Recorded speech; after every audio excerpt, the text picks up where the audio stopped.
അപ്പോൾ ഇവിടെ നമ്മൾ കണ്ടത് ഈ ഒരു അഹമ്മദീയ വിഭാഗത്തിലുള്ള ആളുകൾ മതപ്രചരണം നടത്തുന്നു. അപ്പോൾ അതിനെതിരെ കേസ് പോയി. അപ്പോൾ ആ കേസിൽ അവർ പറഞ്ഞ എന്താണ്, കോടതി വിധിച്ചു അവർക്കും അവിടെ മതപ്രചരണത്തിനുള്ള അവകാശം ഉണ്ടെന്ന് പറഞ്ഞപ്പോൾ അത് അവർ പ്രതീക്ഷിച്ച വിധിയല്ല. അവർ പ്രതീക്ഷിച്ച എന്താണ്, അവരെ തടയും എന്നായിരുന്നു. പക്ഷെ തടഞ്ഞില്ല. ഉടനെ നാട്ടുകാർ ഇറങ്ങി കോടതി വളപ്പ് കയ്യേറുന്നു. ജഡ്ജിയെ തല്ലി കൊന്നില്ല എന്നേ ഉള്ളൂ. ഒരു വിധാണ് ആൾ രക്ഷപ്പെട്ടതെന്നാണ് അറിയാൻ കഴിയുന്നത്. ഇതോറാണ് 2 former chief justice shot dead in terrorist attack in Pakistan's Balochistan. ഇത് പാകിസ്ഥാനിൽ സ്ഥിരമാണ്. അപ്പോൾ ഇതിൻ്റെ പ്രശ്നം എന്താണെന്ന് പറഞ്ഞു കഴിഞ്ഞാൽ ജഡ്ജിമാർക്ക് വിധി പറയാൻ പോലും പേടിയാണ് ഒരു വിഷയത്തിൽ. കാരണം വിധി പറഞ്ഞാൽ അടുത്ത ദിവസം അവൻ്റെ തല പോവും, പിന്നെന്ത് ചെയ്യും? അപ്പം ജഡ്ജിമാരുടെ അവസ്ഥ ഇഞ്ചാതി. ഈ രീതിയിലേക്ക് കാര്യങ്ങൾ പോകുന്നു.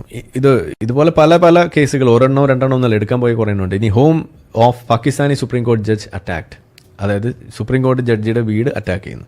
വിധി പറയാൻ പോകുന്നതിൻ്റെ പേരിലും പറഞ്ഞതിൻ്റെ പേരിലും അതേപോലെ തോക്ക് ചൂണ്ടിയിട്ട് ഭീഷണിപ്പെടുത്തിയിട്ട് വരെ കാര്യങ്ങൾ ചെയ്യുന്നു. ഇനി ഇതിൽ ഏറ്റവും വിശ്വവിഖ്യാതമായ ഒരു കേസാണിത്, ആസിയ ബീബി. ഈ ആസിയ ബീബിയുടെ കേസ് നമ്മൾ കേട്ടിട്ടുണ്ട്. ആളൊരു ക്രിസ്ത്യാനിയായിരുന്നു. ക്രിസ്ത്യാനിയായിട്ടുള്ള ആൾ, അവർ അയൽവക്കക്കാർ തമ്മിൽ എന്തോ ഒരു കശപിശ ഉണ്ടായി വെള്ളം കോരുന്നതുമായി ബന്ധപ്പെട്ടിട്ട്. അങ്ങനെ ആ പ്രശ്നം ഉണ്ടായപ്പോൾ ഇവർ ഫ്രെയിം ചെയ്തത് മതനിന്ദ കേസിലാണ് ഫ്രെയിം ചെയ്തത്, ബ്ലാസ്ഫമി. ഇവർ മതനിന്ദ, മുഹമ്മദ് നബിയെ നിന്ദിച്ചു എന്ന് പറഞ്ഞിട്ട് കേസ് കൊടുത്ത് അവർ കോടതിയിലെത്തി. ഇവരുടെ വലിയ പ്രശ്നമായി. ഇവരുടെ കേസ് കത്തിച്ചു നിർത്തിയത് അവിടുത്തെ സൂഫികളാണ് കേട്ടോ. തെഹരീക്കെ ലബൈക്ക് പാകിസ്ഥാൻ, TLP എന്ന് പറയുന്ന പാർട്ടി. അപ്പോൾ വലിയ സൂഫികളാണെങ്കിലും അത്യാവശ്യ കാര്യങ്ങളൊക്കെ അവർ പിടയ്ക്കാനൊക്കെ മിടുക്കന്മാരാണ്, വളരെ സമാധാനമായിട്ട്. അപ്പോൾ ഈ ആസിയ ബീവിയുടെ കേസ് കോടതിയിൽ വന്നു. അങ്ങനെ അവസാനം ഈ കോടതി ഇവർക്കെതിരെ തെളിവൊന്നുമില്ല എന്നതിൻ്റെ പേരിൽ ഇവരെ വെറുതെ വിടുകയാണ്. മീൻസ് അവരെ അതിൽ നിന്ന് കുറ്റവിമുക്തമാക്കി. പക്ഷെ പാകിസ്ഥാൻ വിട്ടു പോകാൻ പാടില്ല എന്നൊക്കെ പറഞ്ഞു. പക്ഷേ നാട്ടുകാർ വിടുമോ? നാട്ടുകാർ മറ്റേ അതിജീവിതയുടെ ആളായിരുന്നു. അതിജീവിതയുടെ ആളുകൾക്ക് ആസിയ ബീബിനെ വെറുതെ വിട്ടാൽ ശരിയാവില്ല.